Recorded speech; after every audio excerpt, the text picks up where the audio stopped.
नमस्कार दोस्तों, safety expert channel पे आप सबका स्वागत है। आज हम लोग एक बहुत ही अच्छा टॉपिक देखने वाले हैं, DG stack monitoring. DG stack monitoring क्या होता है, डीजी स्टैक मॉनिटरिंग रिपोर्ट क्या होता है, डीजी स्टैक मॉनिटरिंग क्यों जरूरी है, ये सब चीज़ हम इस वीडियो में देखने वाले हैं। तो चलो वीडियो को शुरुआत करते हैं। पहले हम लोग देखते हैं what is a DG stack monitoring report. DG stack monitoring report क्या होता है? डीजी बोले तो क्या, diesel generator. Diesel generator stack monitoring report एक ऐसा डॉक्यूमेंट है जो डीजल जनरेटर के एग्जॉस्ट टैग से निकलने वाले इमिशंस को मेजर करता है।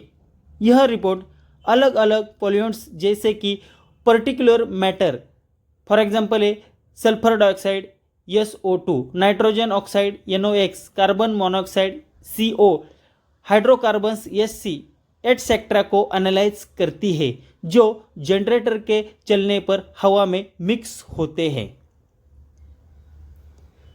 इसका मेन पर्पज क्या है? इसका मेन पर्पज ये इंश्योर करना होता है कि जनरेटर से निकलने वाले emissions environmental authorities, for example जैसे कि CPCB central pollution control board और MPCB Maharashtra pollution control board के स्टैंडर्ड के अंदर होना जरूरी होता है। चलो इसके आगे हम लोग देखते हैं डीजी स्टैक मॉनिटरिंग क्यों जरूरी है, why DG stack monitoring required.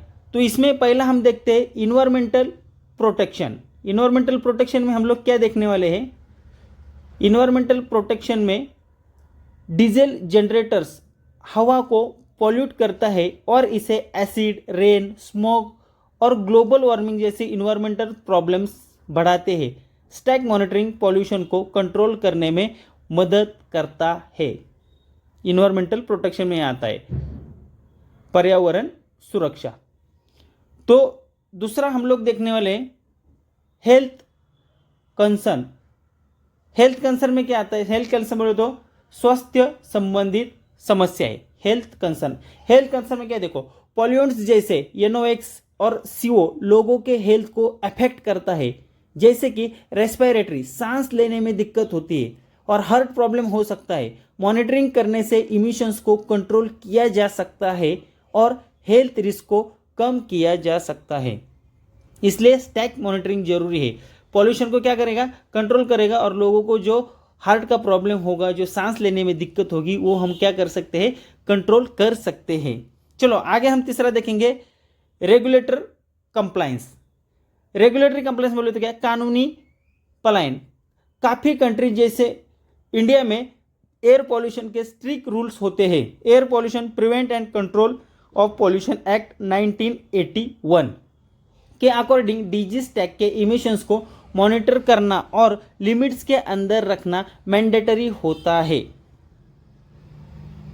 ये किस में आता है? रेगुलेटरी कंप्लायंस में आता है। चलो आगे हम लोग 4 नंबर में देखेंगे सस्टेनेबिलिटी और कॉर्पोरेट रिस्पॉन्सिबिलिटी।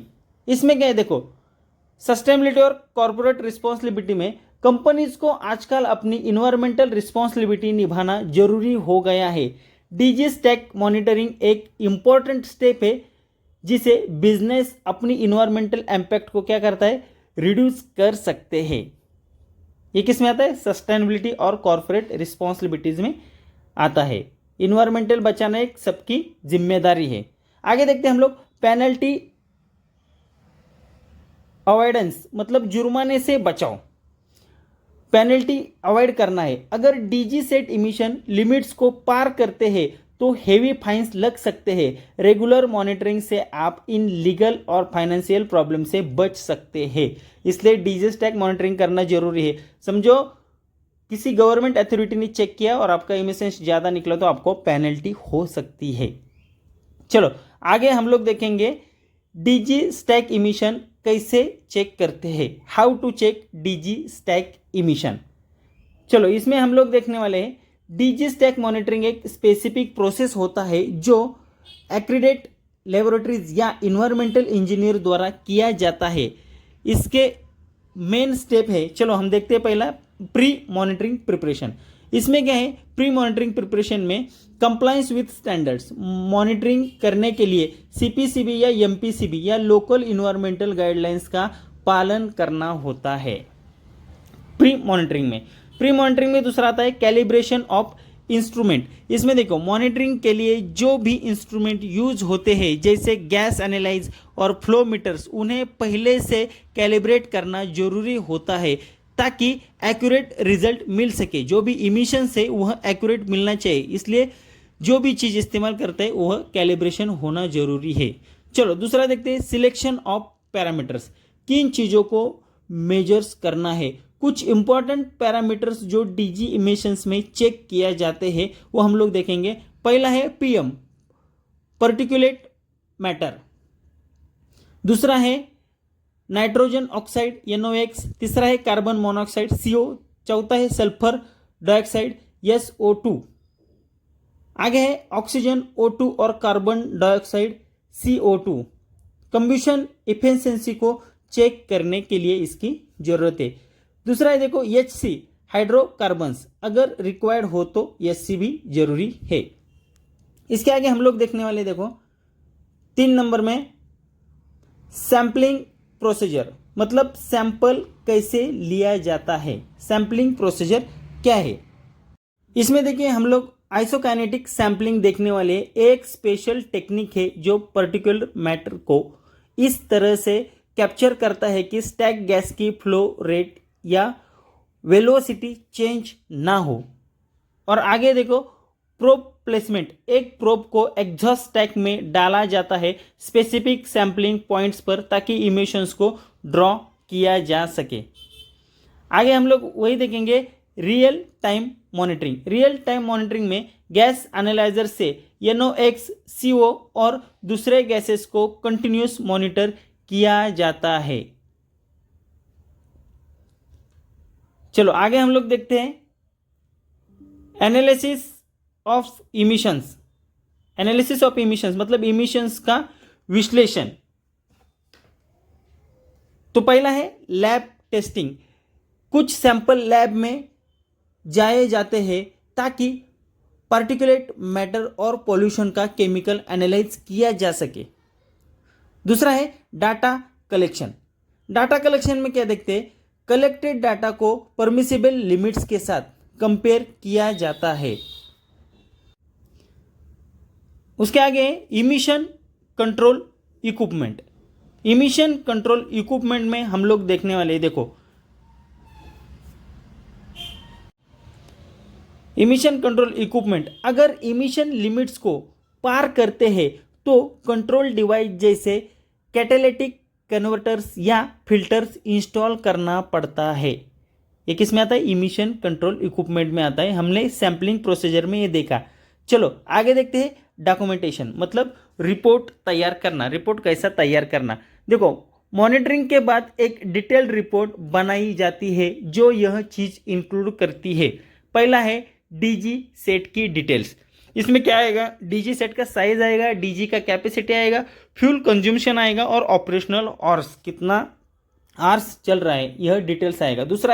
दूसरा है मेजरमेंट डाटा। मेजरमेंट डाटा में NOx CO SO2 PM etcetera के लेवल्स कितने आए वो देखा जाता है। कंप्लायंस स्टेटस उसके बाद है क्या मेजर्स वैल्यूज परमिसिबल लिमिट्स में है या नहीं, ये कंप्लायंस स्टेटस में देखा जाता है। उसके बाद है रिकमेंडेशन। रिकमेंडेशंस में हम देखते हैं अगर इमिशंस ज़्यादा है तो उन्हें कम करने के स्टेप्स क्या होंगे, ये हम देखने। चलो आगे देखते हैं सबमिशन को regulatory bodies. Submission to regulatory bodies, final DG stack monitoring report को इन्वायरमेंटल अथॉरिटीज को सबमिट किया जाता है और बिजनेस को ये रिपोर्ट कंप्लायंस के लिए मेंटेन करनी होती है।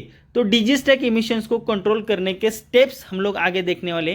पहला है रेगुलर मेंटेनेंस। डीजी सेट को रेगुलर मेंटेनेंस, डीजी सेट को टाइम टू टाइम सर्विसिंग करना होता है, एयर फिल्टर्स को चेंज करना होता है और फ्यूल सिस्टम को क्लीन रखना जरूरी होता है। यह रेगुलर मेंटेनेंस में आता है। उसके बाद है फ्यूल क्वालिटी। फ्यूल क्वालिटी में हम देखिए हाई क्वालिटी और लो सल्फर डीजल यूज करने से पॉल्यूशन कम होता है, इसलिए फ्यूल क्वालिटी बहुत मैटर करती है अपने को पॉल्यूशंस को बचाने के लिए। उसके बाद है emission control device. Emission control device में डीजल पर्टिकुलेट फिल्टर्स, उसको बोलते हैं DPFS, कैटेलिटिक कन्वर्टर्स और selective catalytic reduction SCR systems install करने से NOx और PM लेवल्स को कम किया जा सकता है इमिशन कंट्रोल डिवाइस से। चौथा देखो ऑप्टिमल लोडिंग। DG सेट को ऑप्टिमल लोड कंडीशन में चलने से इनकम्प्लीटेड कंबशन और हार्मफुल इमिशंस कम होते हैं। उसके बाद देखो 5 नंबर रिट्रोफिटिंग और अपग्रेडिंग। अभी देखो इसमें हम लोग देखेंगे रिट्रोफिटिंग और अपग्रेडिंग में पुराने DG सेट्स को नए इमिशन कंट्रोल टेक्नोलॉजीज के साथ रिट्रोफिट या अपग्रेड करना जरूरी होता है। पुराने DG में और इसमें बहुत फर्क है, इसलिए नए DG लगाना बहुत जरूरी होता है, उसको बोलते हैं रिट्रोफिटिंग और अपग्रेडिंग करना जरूरी है।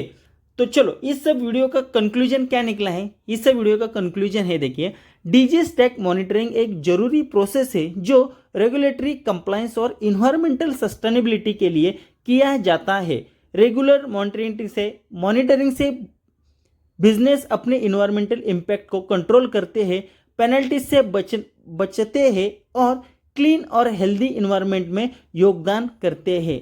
इसलिए DG स्टैक मॉनिटरिंग जरूरी होता है। तो चलो दोस्तों, ये वीडियो अच्छा लगा होगा तो वीडियो को लाइक करो। जिस किसी ने चैनल को सब्सक्राइब नहीं किया, चैनल को सब्सक्राइब करो। धन्यवाद।